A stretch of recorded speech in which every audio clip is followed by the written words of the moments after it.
반년이 넘는 기간 동안에 팔고 떠났던 외국인들이 다시 들어오는데 이들이 지금 이 시기에 무엇을 사고 있는가? 그것이 앞으로 외국인들이 주도하는 상승장에서 주도주가 될 가능성이 매우 높다. 되게 싸고 앞으로 좋아질 가능성이 높은 주식들이 이렇게 지금 많은 거니까 종목은 사실 널리고 널렸거든요.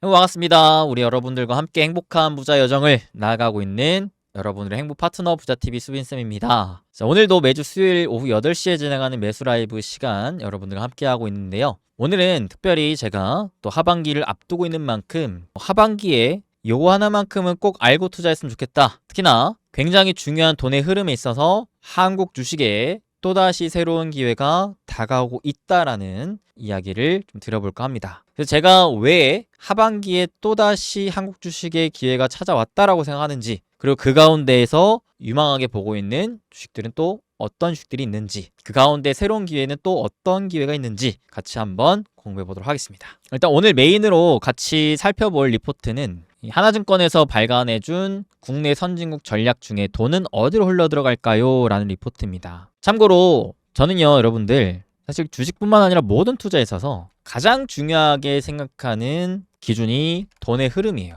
여러 차례 강조했기 때문에 이제 다들 아실 것 같은데, 우리가 투자를 하는 이유는 돈을 벌기 위해서. 그러니까 당연하게 그 돈이 어디로 흘러가느냐를 알아야 그곳에 미리 투자를 해놓고 선점을 해서 돈을 벌 수가 있기 때문에 전 세계의 돈의 흐름이 어디에서 어디로 갈 건지를 캐치해야 되겠죠. 그래서 저는 주식 투자를 할 때 어떤 종목이냐, 차트가 어떻느냐 이런 것들보다도 가장 먼저 살펴보는 게 전 세계의 큰 돈의 흐름이 어디에서 어디로 가느냐부터 좀 따지고 봅니다. 그를 판단하기 위해서 최근 기준 굉장히 도움이 됐던 리포트가 이 리포트였기 때문에 같이 한번 보면서 공부해 보시죠. 첫 번째, 올해 들어 트럼프 대통령이 취임한 이후로 장기 국채 금리가 하락하고 있다고 합니다. 그래서 미국의 10년물 국채 금리가 4.8에서 4.3%로 하락하고 있다고 하고요. 이는 과거 트럼프 집권 1기 때랑 비교를 해봤을 때 그때 당시에도 집권 초기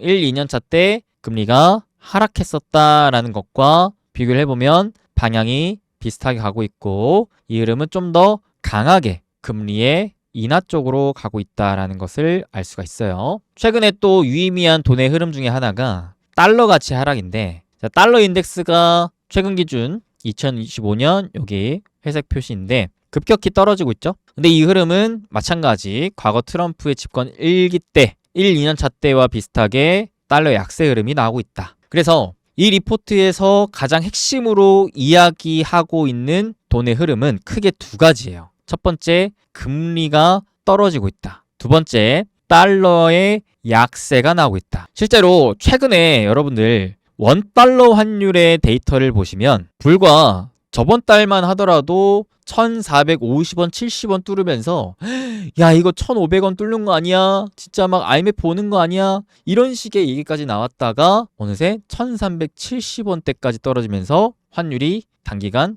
뚝 떨어지고 있죠. 자, 이번 달의 흐름을 보시면 저번 달에 이어서 두 달 연속 원달러 환율이 급격히 하락을 보여주고 있는 상황입니다. 또한 이 흐름은 과거 트럼프 1기 때와 매우 유사한 흐름으로 나와주고 있다. 참고로 여러분들, 트럼프는요, 과거 1기 때도 그랬고 지금도 그렇고 이 두 가지의 통화 방향을 원하고 있어요. 그래서 여전히 파월을 압박하면서 금리 인하해라, 금리 인하해라 이러고 있죠. 그 다음에 이제 달러의 약세도 원하면서 이 두 가지 요인이 충족되지 않는다면 정책의 변화를 줄 만큼 이 두 가지의 통화 방향의 굉장히 중요도를 높여가고 있는 게 바로 트럼프입니다. 게다가 요즘에는 누구까지 이 두 개의 흐름을 원하고 있느냐? 전 세계의 돈이 가장 많은 경제 1위 국가인 미국뿐만 아니라 중국까지도 이러한 돈의 흐름을 원하고 있어요. 그러다 보니까 최근 기준 달러도 그렇고 금리도 그렇고 급격하게 떨어지고 있는 게 아닌가라는 생각이 드는데, 이 돈 많은 두 국가가 강력하게 이러한 방향을 원하는 만큼 하반기에도 금리가 낮아지고 달러도 약세로 가는 흐름이 나올 가능성 높지 않겠나 라고 생각하고 있거든요. 이 리포트에서도 그러한 전망을 하고 있습니다. 앞으로도 금리와 달러가 약세를 보여줄 가능성이 높다라고. 왜냐면 미국 입장에서 현재 가장 크게 문제로 제기되는 부분들이 뭘까요? 지금 부채 문제랑 무역 적자 문제가 있습니다. 그래서 이 두 가지 문제를 해결하기 위해서도 트럼프는 달러 약세와 금리 인하를 원하고 있어요. 달러 약세가 되면 기본적으로 미국 입장에서 봤을 때 수출하는 데 있어서의 수출 경쟁력을 높일 수 있죠. 그러면서 무역 적자를 줄일 수도 있는 흐름으로 갈 수가 있는 게 바로 달러 약세죠. 왜냐면 달러가 강세이면은 미국 제품이 해외로 비싸게 수출할 수밖에 없기 때문에 반대로 달러가 약세가 되면은 미국 제품의 가격 경쟁력이 올라가서 수출을 증가할 수 있고 수출이 증가되는 만큼 무역 수지 개선 효과를 발생시킬 수 있기 때문에 실제로 과거 플라자 합의를 통해서도 미국이 달러의 약세를 유도하면서 미국의 수출이 개선되고 무역 적자가 축소됐던 흐름이 있었거든요. 그래서 아무래도 미국이 다시금 과거의 이 역사적 선례를 재현하려고 하는 게 아닌가라는 상황인 것 같은데 트럼프가 원하는 게 리쇼어링 정책으로 인해서 제조업 살리자. 미국에 공장 많이 지어서 생산 많이 하자. 그렇게 미국산 제품들을 많이 만들어서 수출해서 돈 벌자. 그래서 에너지뿐만 아니라 제조업 중심의 상품을 만들어서 판매하는 쪽으로 수출을 확대하려고 하는 게 미국 입장인데 그거를 실현시키기 위해서라도 사실 달러 약세가 필요한 거죠. 그 다음에 금리를 낮추기 위한 부분은 기업 가계 자금에 대한 부담을 완화시키기 위해서 또 기업들의 투자를 확대하면서 GDP를 증가시키기 위해서 그래서 크게 이런 이유로 인해서 트럼프 대통령은 과거에도 그랬고 지금도 달러의 약세와 기준금리 인하를 원하고 있는 상황이라 보여집니다. 실제로 트럼프 취임 이후로 금리와 달러가 약세 흐름으로 이어져 가고 있는 상황이고요. 그렇기에 하반기에 여러분들께서 나는 앞으로도 금리가 인하가 되고 달러도 약세 흐름으로 이어질 것 같아 라는 생각을 하신다면 굉장히 중요하게 봐야 될 자료가 있는 게 바로 이 자료입니다. 미국 10년물 국채가 하락이 나왔을 때 S&P 500 지수는 분기 평균 수익률 기준으로 무려 7.3%나 올랐다. 코스피도 6% 가까이 올랐다라는 거예요. 달러가 약세, 금리가 떨어질 때 미국이건 한국이건 주식 투자하는 게 성과가 좋더라. 수피쌤 근데 저는 금리에 대해서는 아직 잘 모르겠어요. 가뜩이나 지금 관세 때문에 막 파월이 금리 인하를 쉽게 안 해주면서 오히려 이것 때문에 물가가 올라가면 금리 인상할 수도 있는 거 아니에요?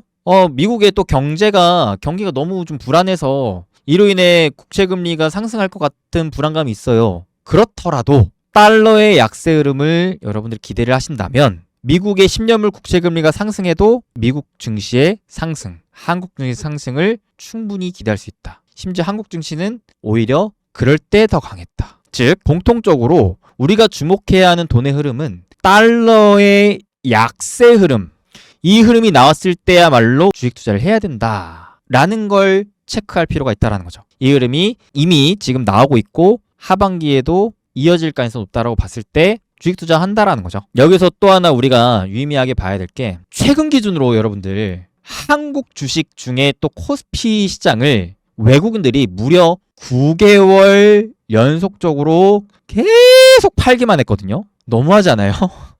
외국인들이 작년 하반기부터 계속 줄기차게 코스피를 순매도했어요. 그 금액이 무려 38조가 넘습니다. 이는 과거 금융위기 때 수준과 비슷한 정도로 외국인이 그냥 냅다 팔았어요. 코스피 기준 5월 1일부터 오늘 현재 시각 기준으로 외국인들이 드디어 월간 코스피를 순매수하고 있다라는 값이 확인이 돼요. 거의 9개월간 냅다 계속 한국 주식을 팔았는데 드디어 달러의 약세 흐름이 나오고 있는 상황에서 외국인들이 집 나갔다가 다시 들어오고 있다. 지금 굉장히 큰 의미가 있는 돈의 흐름 중에서도 변화가 나오고 있죠. 그 흐름이 달러의 약세 흐름과 겹쳐지면서 강하게 들어오고 있다. 그래서 달러의 약세 흐름이 나오면서 외국인들의 수급까지도 순매수로 전환이 된 만큼 앞으로 하반기 달러 약세 흐름이 이어지는 흐름이 나오면서 외국인들이 추가적으로 한국 주식시장을 산다고 했을 때 분명 더 한국 주식시장의 긍정적인 흐름을 기대할 수 있지 않나 라고 생각하면서 동시에 우리가 판단해야 될 부분이 하나가 있어요. 달러의 약세 흐름이 하반기에도 지속된다고 봤을 때 하반기에도 한국 주식을 외국인들이 계속 사모을 수 있겠죠. 그러면서 아까 데이터에 봤다시피 코스피 지수의 상승 흐름을 기대할 수가 있겠죠. 반년이 넘는 기간 동안에 팔고 떠났던 외국인들이 다시 들어오는데 이들이 지금 이 시기에 무엇을 사고 있는가? 그것이 앞으로 외국인들이 주도하는 상승장에서 주도주가 될 가능성이 매우 높다. 최근 이제 5월 한 달간 외국인들이 연속적으로 가장 많이 산 종목이 뭐냐라고 좀 따져봤거든요. 기간 설정을 5월 1일부터 현재 5월 28일까지의 기준으로 잡고 일단은 코스피부터 외국인들의 순매수세가 가장 많은 금액이 들어온 종목을 순차적으로 나열을 해봤어요. 자, 그랬더니 1등이 SK 하이닉스였습니다. 하이닉스가 아무래도 또 지수와 연동성도 강하고 하기 때문에 가장 많은 금액을 매수했는데 저는 사실 하이닉스의 경우에는 외국인들이 좀 디스플레이 관점에서 그러니까 선물을 사듯 샀다라는 생각도 없지 않아 있기 때문에 일단은 좀 참고만 하고 있고 그 외에 가장 두드러지게 외국인들이 산 대표 주식이 뭐였었느냐 보니까 두산 에너빌리티였습니다. 두산 에너빌리티를 심지어 어제 오늘까지도 샀어요. 일단은 코스피 기준으로 외국인들이 최근 한 달간 가장 많이 산 주식이 뭐냐 하니까 원전, 그 다음에 효성중공업, 전력기기죠. 그 다음에 현대일렉트릭, 전력기기죠. 그 다음에 삼성중공업, 조선이죠. 삼성중공업이 바로 어제자 외국인들이 가장 많은 순매수를 보여주면서 신고가를 뚫어줬어요. 새로운 이 매물을 잡아먹으면서 올린 게 외국인들이라는 거예요. 현대로템은 최근 일주일 내내 계속 사고 있네요. 그 다음에 APR 화장품, 그 다음에 한국전력은 정말 꾸준하게 외국인들이 한 달 내내 사고 있습니다.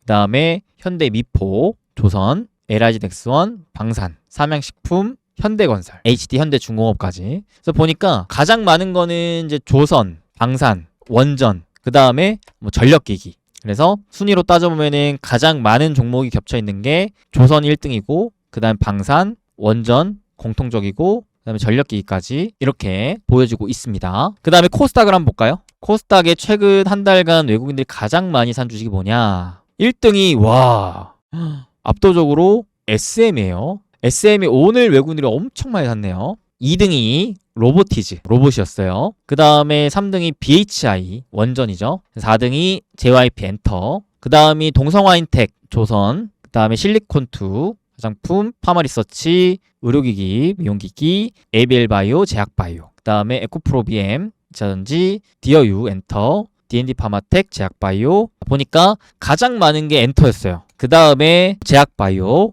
그 다음에 사실 뭐 다 비슷비슷한 것 같아요. 그 외에는. 그래서 공통분모를 코스닥, 코스피 좀 찾아보니까 코스피에도 외국인들이 많이 샀고 코스닥에도 외국인들이 많이 산 원전, 그 다음에 조선, 그 다음에 방산, 그 다음에 엔터, 제약바이오, 그 다음에 전력기기, 화장품. 참고로 아까 SM 같은 경우에는 오늘 텐센트 관련해서 이제 지분 매각 인수 관련 이슈가 있었어가지고 오늘자에 외국인들의 매수가 좀 많이 찍힌 감이 있는데 사실 이것 좀 특이 케이스로 보고 패스하면은 로보티즈가 1등이긴 했어요. 사실 시총이 그렇게 또 큰 회사가 아님에도 불구하고 외국인 순매수 금액이 가장 높았다라는 게 되게 유의미한 수급의 흐름이 아니었나 생각을 하거든요. 그래서 로봇도 한번 외국인들이 그만큼 많이 쓸어 담았기 때문에 눈여겨볼 필요가 있지 않나 라고 생각합니다. 원전, 조선, 방산, 엔터, 제약바이오, 전력기기, 화장품, 로봇 이들의 공통점은 주도주예요. 이미 많이 오르고 있는 주도주입니다. 자, 여기에서 저는 하반기의 전략을 잡을 때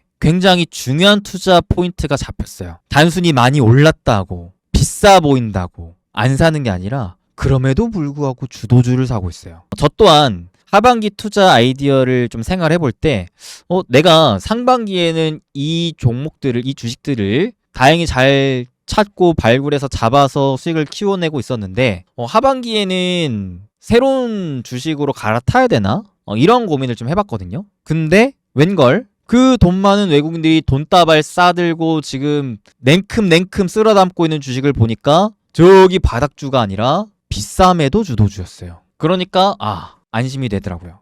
하반기에도 그냥 수익 키워가면 되겠구나. 그 가운데 저는 오히려 오늘 유난히 좀 눈에 띄었던 주식 중에 하나가 이게 새로운 주도주 중에 하나로 될 수도 있겠다 라고 봤던 게 저 PBR 주식이었어요. 저는 주도주가 되기 위한 조건은 최소한 실적의 상승이 나오거나 아니면 기대감의 상승이 나오거나 아니면 이로 인해 추세적인 상승이 나오는 것. 이 중에 최소 2가지라도 저는 나와줘야지 주도주의 조건이 된다라고 생각하거든요. 근데 반도체 2차 전지는 아직 이 3가지 중에 하나도 충족하지 못하고 있다고 봐요. 좀 더 확인할 여지가 있는데 저 PBR은 이미 실적은 탄탄한 상황 속에서 기대감이 붙는다. 대선 이후로 주주 친화 정책을 펼칠 수 있겠다라는 기대감. 뭐 상법 개정이나 아니면 뭐 배당을 높인다라거나 코리아 디스카운트를 좀 낮춰주면서 오히려 주식시장을 활성화시킬 수 있다라는 기대감이 붙게 되면서 추세도 상승 추세로